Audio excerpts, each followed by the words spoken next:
Hello and welcome to United Report. This is your home for all the latest Manchester United news, match updates, transfer stories, and in-depth analysis. Stay connected and never miss a moment. Subscribe now to stay ahead with everything happening at Old Trafford. Chelsea's win over Tottenham concluded the Premier League's midweek set of fixtures and lifts them back into the top four ahead of Manchester City. Nearly all of the European chasing outfits won in recent days, with Aston Villa, Newcastle and Nottingham Forest securing 3 points.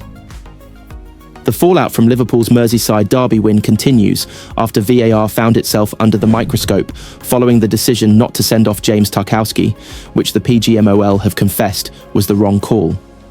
Manchester United, who lost in Nottingham in midweek, have the small matter of a Manchester derby to prepare for this weekend.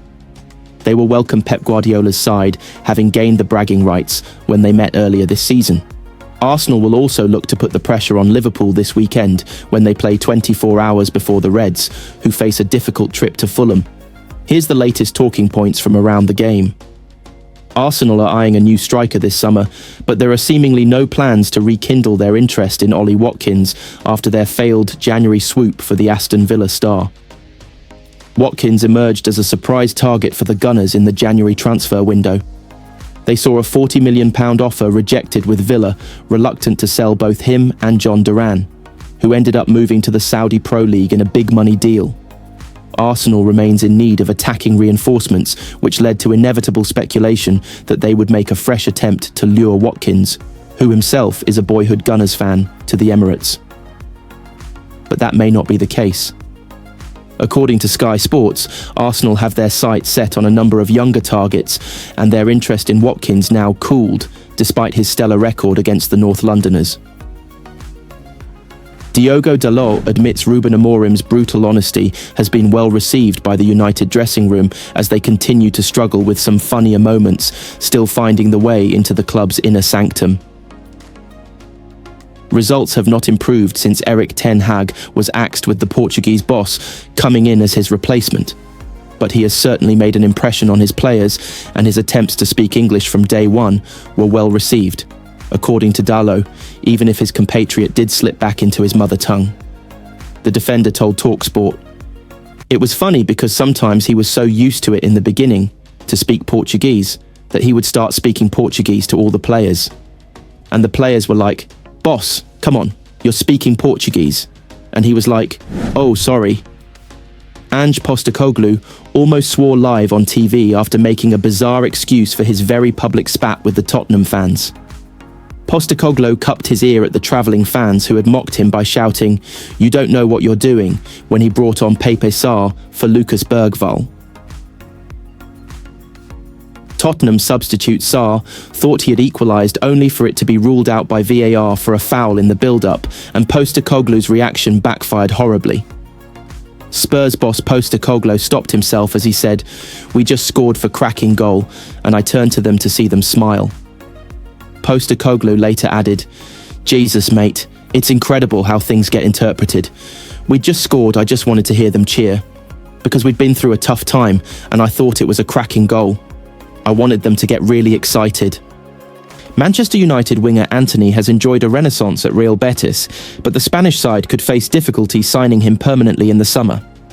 The 25-year-old was loaned to Betis in the January transfer window after only scoring once in 14 games this season. He has made 17 goal contributions in 96 appearances for United, following his £85 million transfer from Ajax in 2022. However, Antony has thrived at Betis under coach Manuel Pellegrini, and according to Spanish outlet Relevo, the club's board are aware that his permanent signing will not be straightforward. It wasn't easy to bring him here, and it won't be easy to try and keep him, although it was probably harder to bring him, a club source said. One potential difficulty is the suggestion that United would want a transfer fee at least equal to the amount they spent on Antony, which would represent a significant outlay for Betis. Their chances of pulling off the deal may depend on what budget is available at the end of the season. La Liga could be set to bag an extra Champions League spot next year, and Betis are eyeing this golden opportunity as they sit level with fifth-placed Villarreal in the table.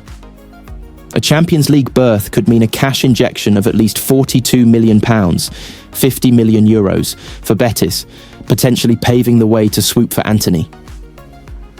The second part of their reported plan has involved Betis playing their cards right by keeping United in the loop with detailed updates on Antony's progress and building a positive relationship with the club, which might help smooth out future transfer talks. However, Betis Vice President Jose Miguel Lopez is keeping his feet on the ground. "When we get to that river, we'll cross it," he told Radio Marca. "Another club might come along with a project we can't compete with and take him away.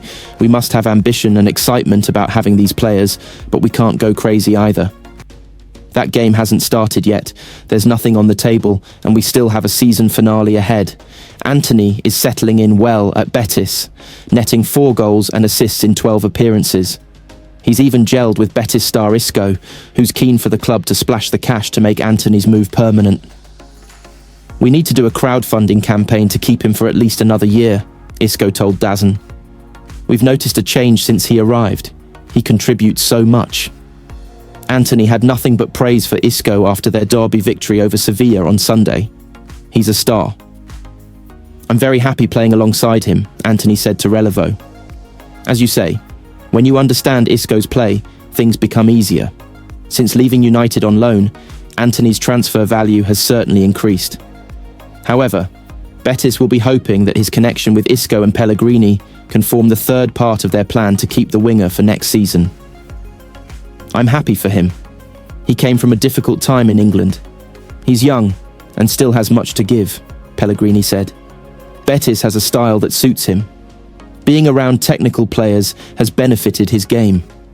The team operates around a footballing idea." Betis head to Barcelona on Saturday as their quest for a Champions League spot continues. The club are also in the Europa Conference League quarter-finals and will play the first leg of their tie against Jagiellonia Białystok next Thursday. Scott McTominay has opened up about feeling misprofiled during his early days in Manchester United's first team. The 28-year-old midfielder made 255 appearances for his boyhood club, but has argued that he spent most of his time being played in the wrong position. McTominay, who made his senior debut under Jose Mourinho in 2017, found his footing in the United squad during Ole Gunnar Solskjaer's time as manager, often playing next to Fred. The duo, referred to as McFred, was a staple for United throughout Solskjaer's tenure. However, under Erik Ten Hag, McTominay took on a more attacking midfield role, showcasing his goal-scoring abilities. Last season, McTominay notched up an impressive 10 goals across competitions, at times earning United crucial points.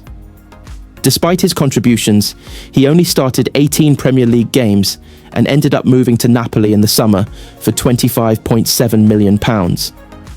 He has thrived in Naples, playing a key part in Antonio Conte's squad as they contest Inter Milan for the Scudetto, sitting 3 points behind the league leaders. The Scotland international has quickly become a fan favourite, scoring 7 goals and providing 4 assists in 31 games across all competitions. In an interview with The Athletic, McTominay spoke about his first team breakthrough and explained that he was essentially learning on the job as a deep-lying midfielder. "When I got into the first team, I was quite misprofiled in where I was playing," he admitted. "It wasn't the fault of any coaches. My strengths have always been getting into the box, scoring goals, being a problem in there. But I was being used as a number 6 or as a centre-back, and that has never really been my game. But when you're playing for Manchester United and you're 20, you can't knock on the manager's door and say that you expect to be playing at number 8 ahead of Paul Pogba. It's not realistic. You have to know your place and do what you're asked to do," McTominay added. "In the last few seasons, I began to get into the box a bit more, to score more goals, and then last year was my best one. They would always sign someone who wouldn't necessarily be what people expected them to be. My mentality was that I was always there, ready to go, ready to take my opportunity. I always wanted to prove my worth, to show I could play every game. It's not the sort of thing that affects me. You can only be in control of what you do." Discussing his decision to move to Napoli, McTominay is enjoying his time in Serie A. "Things were difficult in Manchester. I didn't know what was happening exactly," McTominay said.